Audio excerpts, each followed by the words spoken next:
Hi everyone, my name is Peter. Welcome to this YouTube tutorial. And in today's section, we are going to be looking at organic chemistry. And today's chapter of interest is alkenes. And we are going to look at the first objective as the catalytic hydrogenation of alkenes. So under this, we are going to look at the reactions of alkenes with hydrogen in presence of a catalyst, that is the palladium carbon catalyst.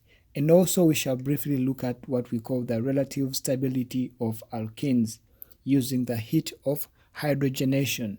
So therefore we know that all alkenes have what we call a pi bond, and this bond is between two sp2 carbons. So that is, if I may draw the simplest structure of an alkene, CH2 double bond CH2. So when this alkene undergoes hydrogenation in presence of palladium and carbon, so we shall form an alkane as our product. So in the beginning, we begin with an alkene. So hydrogenation gives us an alkane. So this was ethene to ethane. So basically, this is how hydrogenation occurs in alkenes. So when we look at how does this reaction occurs, like the mechanism under this reaction is that this palladium carbon acts as a catalyst, whereby when hydrogen gas reacts with the alkenes, it first binds to this catalyst. So if I may draw my catalyst as this red, we shall have hydrogens binding to these catalyst atoms, the palladium atoms. So when they bind to these palladium atoms, when we introduce in the alkene, so when the alkene approaches this catalyst, it's going to form what we call transitional bonds between the palladium and the empty p orbital in the sp2 carbon, or the pi p orbitals are going to interact with this catalyst in this format. So if I draw my simplest alkene,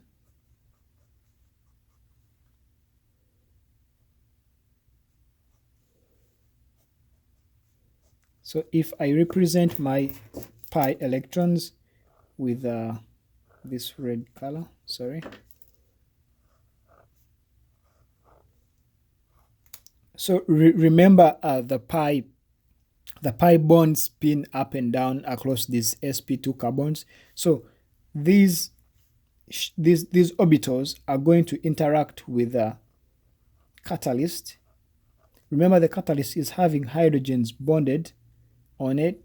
So there is going to be an interaction between these pi p orbitals with the palladium, and there is going to be an exchange of positions. So the hydrogens are going to take over the position being taken by the catalyst, in that we have our end product as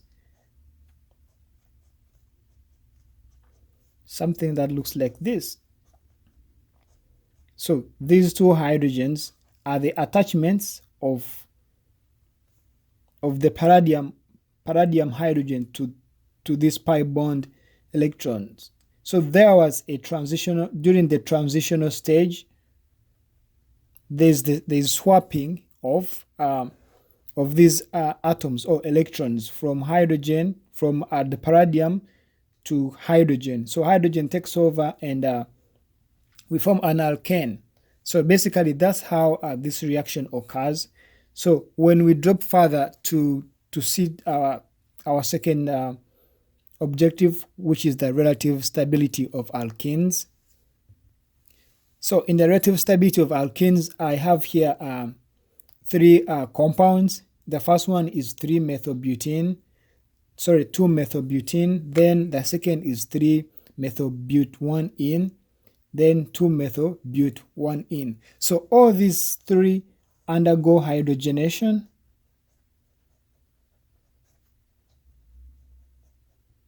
to give the same product. So our final product, when you hydrogenate this, will be an alkane, and that alkane is CH.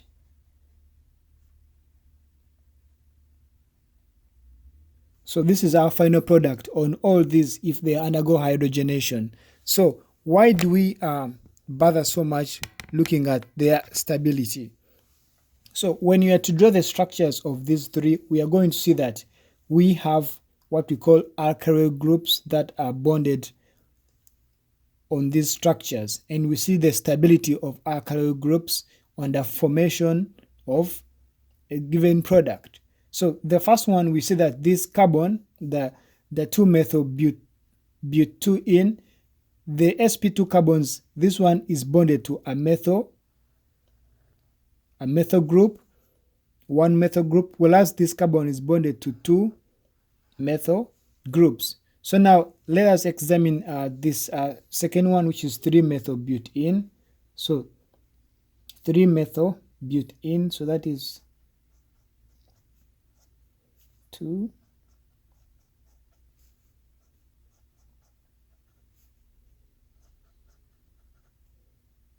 So now if this is my 3-methyl-but-ene, 3-methyl-but-1-ene, so therefore I see that this sp2 carbon, is not bonded to any alkyl group, whereas this is bonded to an isopropyl group.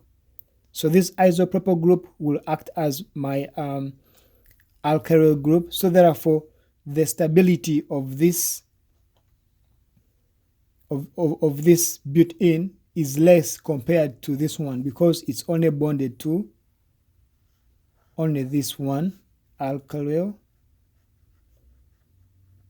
group. This has only one, whereas this has 3. Then the last one, 2-methyl-but-1-ene.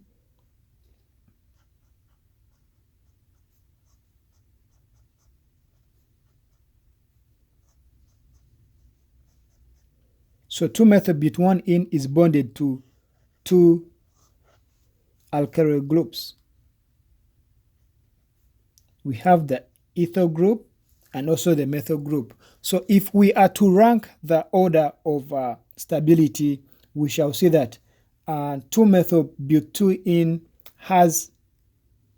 is relatively more stable than the rest because it has 3 methyl groups. So therefore, when an alkene is reacting, we have what we call the transitional stage, whereby formation of a product is crucial depending on how the stability of a given compound. So therefore, 2-methyl-but-2-ene will have a lower activation energy than these other two, and therefore it will have what we call a less heat of hydrogenation. So the more energy it requires for you to form this product, 2-methyl-butane, the less stable you are. So therefore, 2-methyl-but-2-ene is more stable than these two compounds. So therefore, thank you very much for watching. Tune in next time as I continue the discussion of alkenes. In our next chapter, we shall go further and see other types of reactions that alkenes undergo. Thank you and bye for now.